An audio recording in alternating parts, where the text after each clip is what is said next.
هاد الحلوى هي حلوة لي زاموندين ولا كما يسميها البعض صابلي سنيوة.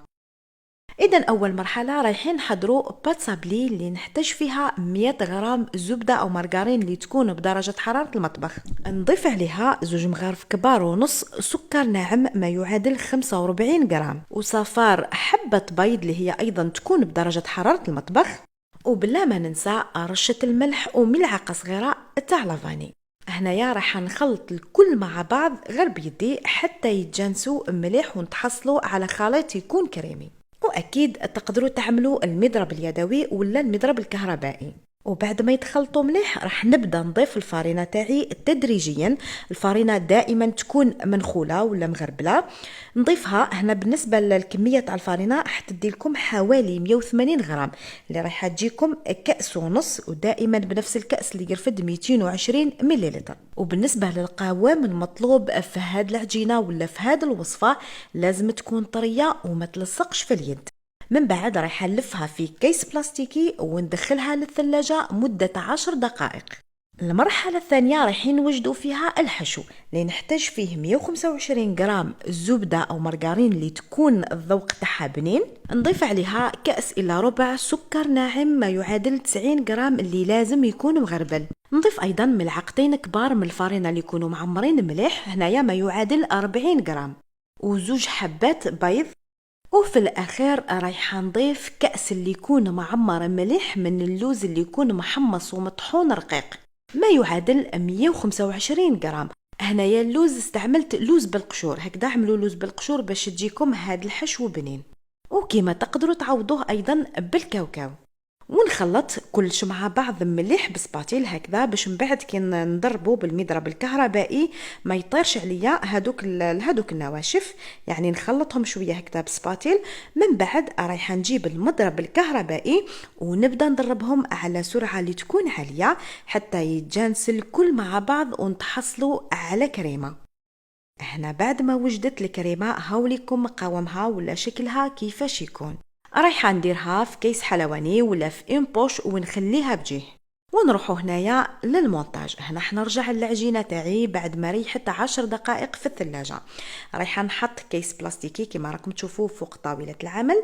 من بعد رايحه نجيب العجينه تاعي نحطها فوق الكيس بلاستيكي ونزيد نغطي الوجه بالكيس بلاستيكي هكذا، لانه اذا ما غطيتوهاش راح تلصق لكم في الرولو.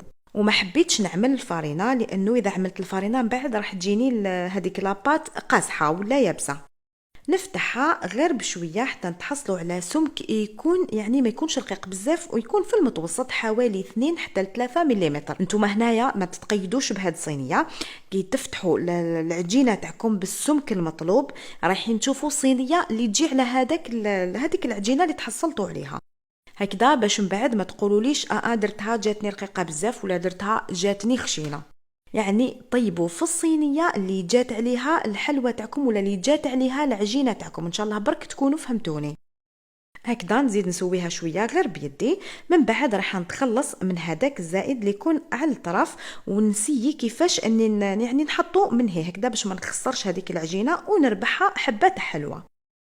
هاد العجينه بزاف هايله كما راكم تشوفوا، يعني نخدمها ونشكلها كيما حبيت. هكذا نزيد نشكلها ونضغط عليها غير بشويه باطراف الاصابع هكذا نوزعها على كامل صينيه. من بعد رايحه نعمل طبقه من سوبر كريم اللي تكون بذوق الكرز. كما على بالكم لي زاموندين موالفين نديروا فيهم لا كونفيتور ولا مربى المشمش، لكن البنات هاد الاضافه زادت لي زاموندين بنه على بنه. صدقوني جاو روعه مذاقا وشكلا. يعني كما شفتوا هذاك اللون تاع السوبر كريم يعني ضاف له واحد اللمسه. نعمل الطبقه اللي ما تكونش خشينه يعني تكون رقيقه، نوزعها على كامل العجينه تاعي ونخليو على الاطراف حوالي نصف سنتيمتر. ونجيب الكريمه ولا الحشو اللي حضرناه مع بعض راح نعمل الطبقه من الفوق هكذا. هذيك الكريمه حطوها في بوش هكذا راح تسهل عليكم. بهذه الطريقه ما تخافوش هذوك الفراغات من بعد بسباتيل ولا رايحه تمشي معنا بكل سهوله. نجيب هنايا سباتيل ولا كوبات يعني اي حاجه اللي كانت متوفره عندكم ونبدا نسوي الوجه تاع الكريمه، نحاول اني نعطيها مستوى واحد ويكون عندنا سطح املس. بهذه الطريقه نحاول اني نغطي كامل هذيك سوبر كريم هكذا باش نحافظوا على هذاك القوام تاعها وما تتحرقناش في الفرن. وفي الاخير راح نعمل طبقه تاع اللوز افيلي. هذا اللوز يعني راح نعملوه كطبقه اخيره وهو اللي راح يزين لنا الحلوه تاعنا. ومباشرة راح ندخل الصينية للفرن اللي يكون مسخن مسبقا على 180 درجة. تشعلوا للفرن غير من التحت حتى يتحمروا الأطراف تاعكم، من بعد تزيدوا تشعلوا من الفوق حتى يتحمر. وهنايا في الاخير رايح نزين الحلوى تاعي بمربى المشمش. هنايا انا ما حبيتش نعمل سوبر كريم، يعني كنت قادره نزيد نزينها بسوبر كريم من الفوق، لكن هنا راح يمدلها يعني ولا راح يبدلها اللون تاعها، وانا حبيت لونه يكون من الفوق دوغي، على هذا دهنته بشويه تاع لا كونفيتير. ونجي ونقطع الحلوى تاعي. قطعوها اكيد كيما حبيتوا، قطعوها مربعات ولا مستطيلات، يعني كيما قطعتوها رايحه يجي شكلها شباب. هاوليكم خياتي شكلها في الاخير كيفاش يكون. كيما راكم تشوفوا الصوره خير دليل، يعني بلا ما نحكي شكله بزاف شباب، ذوقه اكثر من رائع. سيرتو هذاك السوبر كريم اللي ضفناها، يعني بصراحه ضافت له لمسه رائعه. وجات الحلوى تذوب في الفم. وهاد المقادير اللي سبق لي وعطيتهم لكم، قطعت لي 35 حبه، يعني كميه لا بس بها، تاكلي وتوكلي.